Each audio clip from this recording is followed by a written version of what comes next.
तो ये अक्सर जो है रैम की वजह से होता है, स्पेसिफिकली ये जो एरर है। तो रैम जब आपकी फॉल्टी होती है। वेलकम बैक डियर व्यूअर्स, अस्सलाम वालेकुम, मेरा नाम है शर्जील। आज का हमारा टॉपिक है कंप्यूटर को ऑन किस तरह करना है और प्रॉपर शट डाउन करने का क्या प्रोसीजर है। जी हाँ, मेरी वीडियो ये वाली स्पेशल उन लोगों के लिए है जिनको कंप्यूटर इवन ऑन करना भी नहीं आता। तो हम देखेंगे, कंप्यूटर को ऑन करेंगे, प्रॉपर शट डाउन करेंगे, तो आपको कंप्यूटर के ऊपर जो बटन मौजूद है जिसके ऊपर इस तरह का सिंबल आपको शो हो रहा है, तो आप उसको जल्दी से प्रेस करें तो आपका सिस्टम ऑन होगा। फर्दर हम आके देखते हैं, मैं स्क्रीन आपके साथ शेयर करता हूं। अगर आपका कंप्यूटर बटन प्रेस करने पे ऑन नहीं होता तो व्यूअर्स, यहाँ पे जो लिंक शो हो रहा है ये मेरी वीडियो ज़रूर देखें कि प्रॉपर केबलिंग जो है कंप्यूटर की किस तरीके से इंस्टॉल करनी है, क्या प्रॉब्लम है आपके कंप्यूटर में, क्यों नहीं वो प्रॉपरली ऑन हो रहा। तो अपनी केबल्स वगैरह जो कनेक्शंस हैं वो आप उसको ठीक करें तो फिर इंशाल्लाह वो ऑन होगा। स्टिल व्यूअर्स, अगर आपका सिस्टम जो है रिस्पांस नहीं दे रहा केबल्स प्रॉपरली इंस्टॉल करने के बाद, तो डेफिनेटली आपके कंप्यूटर में कोई हार्डवेयर इशू हो सकता है।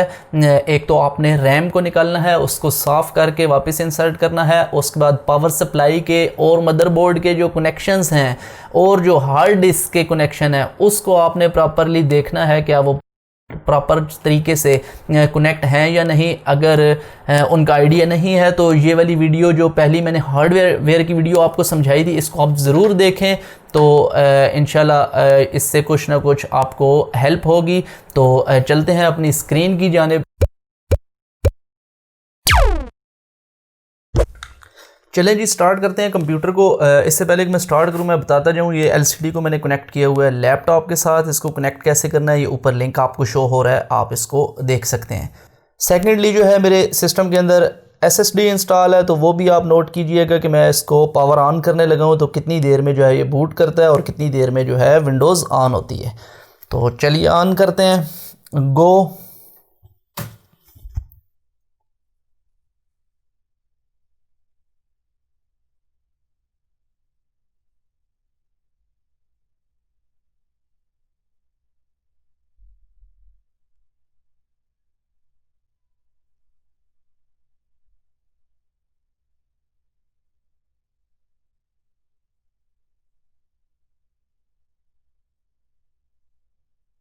जी, तो सिस्टम ऑन हो चुका है। थोड़ा सा ज़्यादा टाइम इससे लिया है, काफ़ी पुरानी हो चुकी है विंडो और काफ़ी ज़्यादा जो है इसके ऊपर वर्कलोड है। तो अगर मैं न्यू विंडो करता हूं तो वो इससे भी ज़्यादा जल्दी जो है स्टार्ट हो जाती है। तो मैं रिकमेंड करूंगा आप लोगों को भी, अगर आप लोगों का सिस्टम स्लो है तो थोड़ा सा बजट निकाल के उसमें आप एसएसडी इंस्टॉल करें, थोड़ी सी उसकी रैम बढ़ाएं, तो थोड़ा सा उसको अपग्रेड करें। तो चलिए पासवर्ड को मैं डालता हूँ विंडो में। तो ये सिस्टम हमारा ऑन हो चुका है। अभी चलते हैं, स्क्रीन शेयर करते हैं और फर्दर देखते हैं।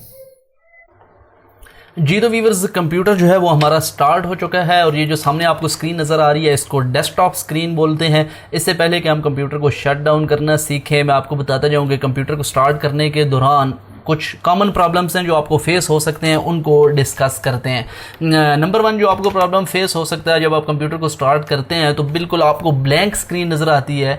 तो ये प्रॉब्लम ये हो सकता है कि या तो आपने बिल्कुल ही पावर जो है एलसीडी की कनेक्ट नहीं है, पावर नहीं मिल रही है एलसीडी को। दूसरा इसमें कॉमन प्रॉब्लम ये हो सकता है जो VGA की केबल है, जो ग्राफिक्स की केबल है वो प्रॉपरली इंस्टॉल नहीं है, मतलब जो डेस्कटॉप का डिस्प्ले है वो जो एलसीडी है उस तक नहीं पहुंच रहा। तो आप ग्राफिक की केबल VGA की चेक कर लें, या तो वो प्रॉपरली कनेक्ट नहीं है या वो फॉल्टी है, आप उसको चेंज करके देख सकते हैं। सेकेंडली जो कॉमन प्रॉब्लम है कंप्यूटर में शो होता है इस तरह का, ये मैं एक आपको स्क्रीन शेयर कर रहा हूँ, ये जो स्पेसिफिकली स्क्रीन शेयर कर रहा हूँ ब्लू स्क्रीन, इस तरह का एक एरर आपको शो होता है। तो ये अक्सर जो है रैम की वजह से होता है, स्पेसिफिकली ये जो एरर है। तो रैम जब आपकी फॉल्टी होती है तो इस तरह की स्क्रीन आपको स्टार्ट करने पे या ड्यूरिंग वर्किंग आपको शो हो जाती है। तो ये रैम जो है वो आउट ऑफ ऑर्डर है। अगर आपके कंप्यूटर में एक से ज़्यादा रैम इंस्टॉल है तो आप ये करें कि एक रैम को निकाल लें, तो फिर दोबारा कंप्यूटर को ऑन करें। अगर कंप्यूटर ऑन हो जाता है तो जो रैम आपने निकाली है वो ख़राब है।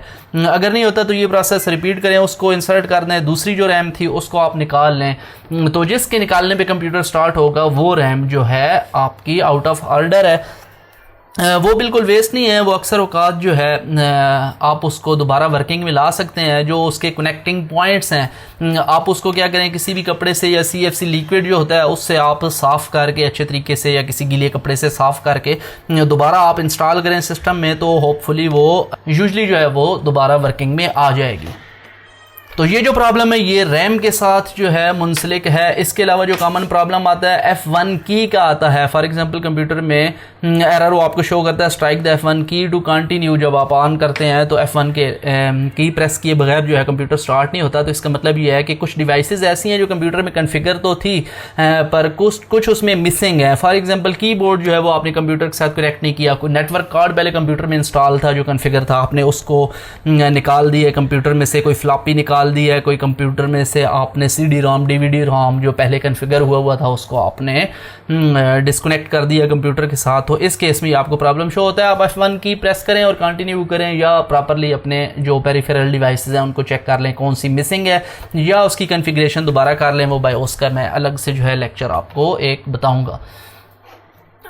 इसके अलावा कंप्यूटर में प्रॉब्लम आपको शो हो सकता है system battery voltage is low. इस तरह का अगर ऑप्शन आपको शो होता है कंप्यूटर में तो इसका मतलब है जो मदरबोर्ड के ऊपर जो CMOS बैटरी है जिसका मैंने आपको बताया था मदरबोर्ड की वीडियो में, आपने उसको रिप्लेस करना है। वो लो हो गई है वोल्टेज या बिल्कुल जो है वो ख़राब हो चुकी है। तो इस केस में दो प्रॉब्लम हो सकते हैं। F1 की प्रेस करने पे या तो कंप्यूटर स्टार्ट हो जाएगा या कंप्यूटर स्टार्ट नहीं होगा। अगर तो कंप्यूटर स्टार्ट हो गया तो वेल एंड गुड, अगर स्टार्ट नहीं हुआ तो बैटरी लो होने की वजह से बाज़ का सिस्टम भूल जाता है कि उसकी बूटिंग कन्फिग्रेशन कहाँ पे है। बूटिंग से मुराद ये होता है कि विंडो को कहाँ से लोड करना है, वेदर विंडो को हार्ड डिस्क से लोड करना है, किसी USB से, किसी CD ड्राइव से, तो बूट कहाँ से करवाना है, मतलब विंडो को पिकअप कहाँ से करना है। तो ये इन्फॉर्मेशन जो है इसको हम कहते हैं बूटिंग ऑफ ऑपरेटिंग सिस्टम।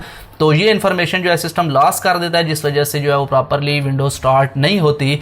तो इस केस में आपने उस सेल को जो CMOS बैटरी है उसको रिप्लेस करना है, नया परचेज करके आप उसको खुद इंस्टॉल कर सकते हैं मदरबोर्ड के अंदर। तो ये प्रॉब्लम आपका दूर हो जाएगा। इसके अलावा और भी कुछ कॉमन प्रॉब्लम्स हैं बट जो मेजर थे वो मैंने कोशिश की आपको डिस्क्राइब कर दी हैं। अब प्रॉपरली आपने कंप्यूटर को शट डाउन किस तरह करना है, यहाँ से आप बॉटम में लेफ्ट बॉटम में जो स्टार्ट का बटन है इस पर आप क्लिक करेंगे।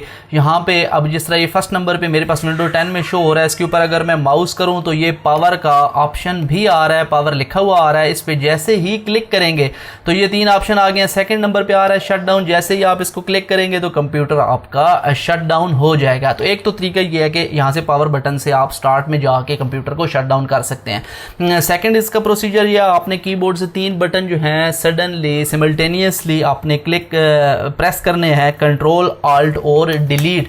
जब आप इनको इकट्ठे प्रेस करेंगे तीनों को एक ही वक्त में तो इस तरह की कुछ स्क्रीन आपको शो होगी।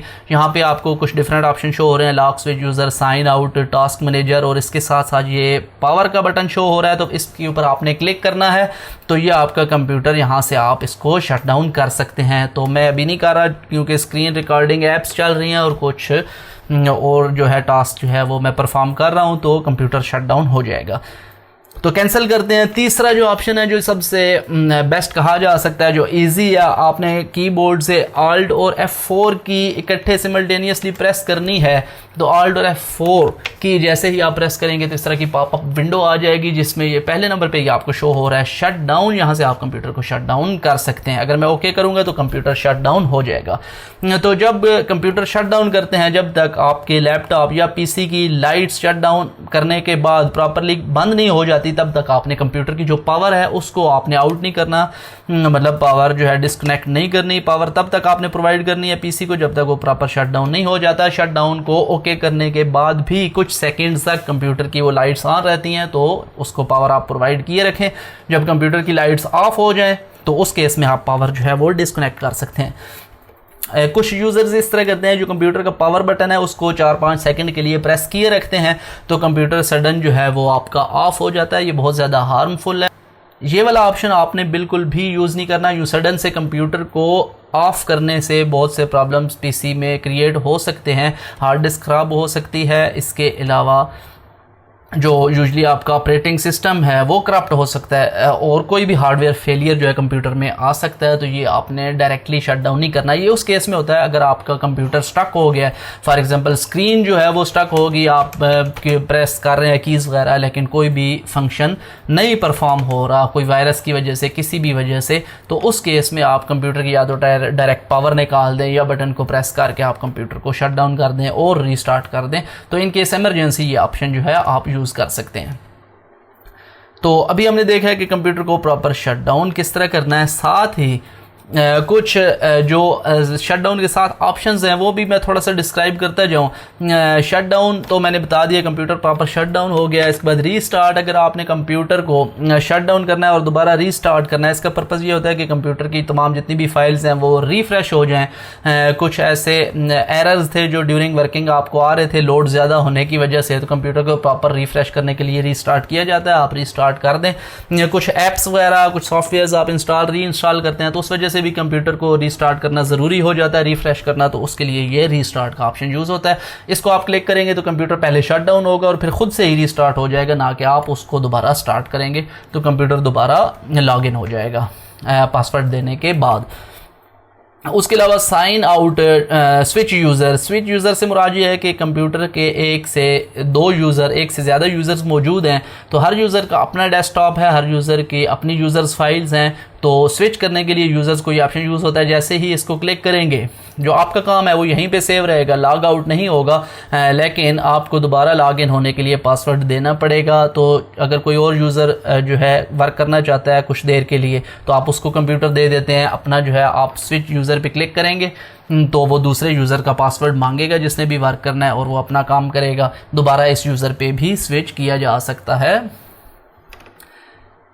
इसी तरह साइन आउट जो है, साइन आउट मीन्स जो आपका यूज़र इंटरफेस है, जिस तरह फॉर एग्जांपल ये शर्जील के नाम से यूज़र बना है, इसको जैसे मैं साइन आउट करूँगा तो मेरा जो यूज़र है ये साइन आउट हो जाएगा और दोबारा लॉगिन होने के लिए मुझे पासवर्ड देना पड़ेगा और दोबारा मैं अपने यूज़र विंडो जो है उसके ऊपर कोई काम परफॉर्म कर सकता हूँ। इसके अलावा स्लीप, और यहाँ पे दो चार ऑप्शन और भी होते हैं। स्लीप, एक ऑप्शन हाइबरनेट का होता है, एक हाइब्रिड का ऑप्शन यहाँ पे शो होता है। मेरे पास नहीं शो हो रहा लैपटॉप में, डेस्कटॉप पीसी में अमूमन जो है वो विंडो में शो होता है। इसके अलावा ये जो स्लीप का ऑप्शन है ये काफ़ी इंपॉर्टेंट है। स्लीप से मुराद ये है कि कंप्यूटर जो है प्रॉपर शट डाउन तो नहीं होता, जो कंप्यूटर की रैम है वो ऑन रहेगी, कंप्यूटर में जितने भी टास्क ओपन हैं वो वहीं पे मौजूद रहेंगे, वो ओपन रहेंगे। जब दोबारा आप कंप्यूटर को ऑन करेंगे तो जहाँ पे आपने काम छोड़ा था वहीं से आप काम स्टार्ट करेंगे। फॉर एग्जाम्पल जिस तरह कुछ सॉफ्टवेयर हैं, इलिस्ट्रेटर के, ग्राफिक के, प्रीमियर मैंने ओपन किया है, यहाँ पे ब्राउज़र ओपन है, जितने भी ओपन टास्क हैं जैसे ही मैं दोबारा लॉग इन होऊंगा तो ये तमाम इधर महफूज रहेंगे। मैं अपना काम जहाँ पे मैंने लीव किया था वहीं से मैं स्टार्ट कर सकता हूँ।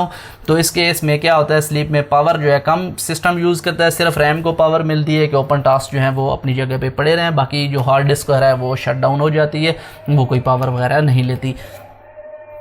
इसके अलावा जो हाइबरनेट का आपको ऑप्शन शो होता है वो थोड़ा सा ज़्यादा जो है पावर सेवर है, मतलब पावर के लिहाज से तो ज़्यादा सेविंग है, लेकिन टास्क के लिहाज से वो थोड़ा सा जो है कंफ्यूजिंग है, तो मैं नहीं रिकमेंड करूँगा आप यूज़ करें। वो क्या करता है कि वो जो रैम में ओपन टास्क होते हैं तमाम को वो शिफ्ट कर देता है हार्ड डिस्क के अंदर, और जब आप दोबारा लॉग इन होते हैं तो वो दोबारा हार्ड डिस्क से रैम के अंदर लोड करता है।